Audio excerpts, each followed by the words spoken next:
Ang pera ay isa sa pinakamahalagang aspeto ng ating buhay. Hangad ang karamihan sa atin ang makaakit ng swerte at pera.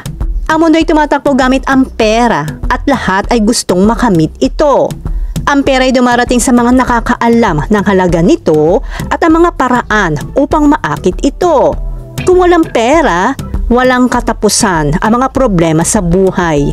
Narito ang ilan sa mga pamamaraan sa kung saan dapat maglagay ng pera para makaakit ng swerte at lumago lalo ang perang hawak mo.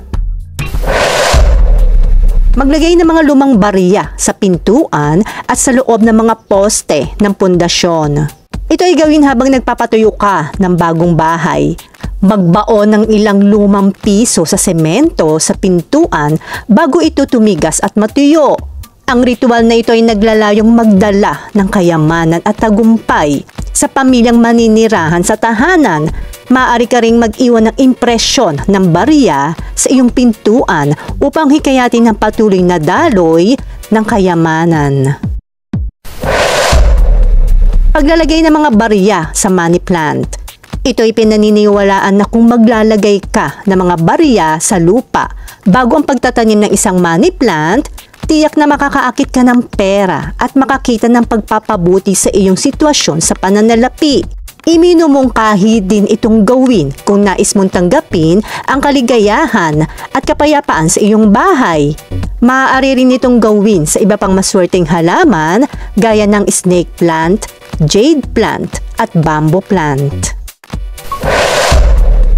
Paglalagay ng money bowl malapit sa pintuan. Punuin ang iyong mangkok ng pera, mga barya, mga banknote o kahit na mga gold bar. Ang pera ay dapat na malinis at maayos dahil ito ay kumakatawan sa kayamanan na nais mong maakit. Dapat ito ay nakalagay malapit sa pintuan o sa isang lugar na madalas mong makita. Ang bawat sulyap sa mangkok ay nagpapaalala sa iyo ng iyong mga hangarin sa kayamanan at tumutulong na palakasin ang iyong pagtuon sa kasaganaan. Sa tuwing mayroon kang sobrang sukli, ilagay ang mga ito sa wealth bowl upang simbolikong makaipon ng yaman. Ang money bowl ay gumagamit ng prinsipyo ng pagpapatibay ng isang maliit na kapaligiran ng kayamanan sa loob ng bowl. Nagpapadala ito ng mensahe sa universo na handa ka nang tumanggap ng kasaganaan. Swerte ang pera na nakakalat sa mga sulok ng bahay. Swerte ang pera kung ito ay ikakalat sa mga sulok ng ating kabahayan. Mainam na maglagay ng mga barya malapit sa bintana, pintuan ng bahay at pintuan ng kwarto, kusina at salas. Mas maraming barya ay mas malakas ang hatak sa puwersa ng swerte. Laging maglagay ng mga barya sa bulsa at pitaka.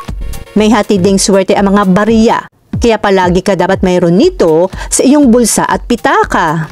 Kung gumagamit ka naman ng cash register o calculator, maaari ka ring magdikit dito ng barya na hindi na maaalis. Itago ang pera mula sa patay. Swerte ang pera mula sa patay. Ang abuloy at perang inipit sa kamay ng patay ay makapaghahatid ng swerte, kaya ingatan mo ito. Maaaring ilagay ito sa pitakang lagi mong gamit at pinaglalagyan ng pera. Pwede rin itong gamitin sa negosyo. Magtago ng 1,000. Pampaswerte at nakakaakit ng enerhiya. Kung may nakatago kang 1,000, huwag itong gagastusin sa loob ng 1 taon para makaakit pa ng enerhiya ng pera, para dalawin o puntahan kayo ng mas maraming pera. Maglagay ng maraming pera sa bagong suot na damit at pantalon.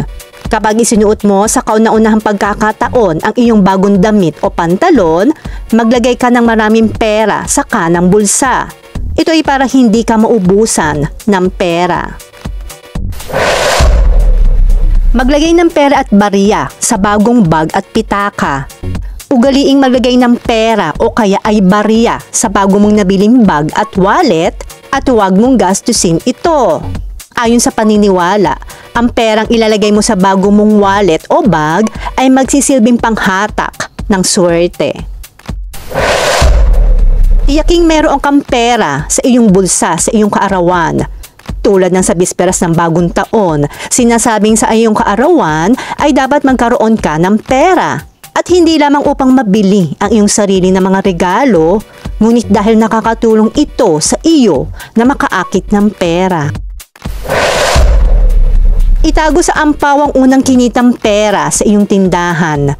Maaari mong itago sa pulang envelope o ampaw o sa kahit anong pulang sobre ang unang kinita sa iyong tindahan at ilagay ito sa lagayan ng pinagbentahan o cash box. Ito ay para doble lagi ang iyong kikitain. Ang pulang sobre ay sumisimbolo at laging nangangahulugan ng kayamanan, swerte at karangyaan o good luck at pantaboy sa masasamang espiritu. Ang mga nabanggit na pamamaraan ay talaga namang simple at madaling gawin, lalo kung buo ang loob at isipan mo na gawin ang mga ito. Nasa ating mga kamay pa rin ang ikauunlad ng ating buhay, basta may sipag at tiyaga na kasama. Huwag natin kalimutan ang pagdarasal sa Panginoong may kapal at hingin ang kanyang paggabay sa ating buhay.